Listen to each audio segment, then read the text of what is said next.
ખાતર લાવીને બધું લાખી દીધું.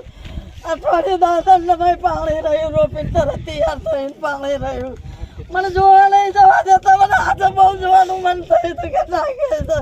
હું આજે પરિસ્થિતિમાં પેદા થઈ છું. સાહેબ મને બહુ આપ કરો થઈ જાય છે. મારા ખેડૂત બધા આવીને આવી દશા છે બાબા. કોઈને 25 વીઘા હોય, કોઈને 15 વીઘા હોય, કોઈ 50 વીઘા, કોઈને 10 વીઘા, કોઈને 2 વીઘા. હવે બધા આધેડ વાળા ખેડૂત થઈ ગયેલા છે. અમને સહાય કરો સાહેબ, અમને સહાય કરો, સહાય કરો. અમારી માંગ પૂરી કરો સાહેબ, અમારી માંગ પૂરી કરો. અમારાથી કામ થશે નહીં, અમે શું કરશું? અમારો બાળ બચ્ચા ઘણા પહેલે થઈ જશે સાહેબ. પાણીનો કાયમી નિકાલ કરો. 2 પ્રશ્નો રાખો.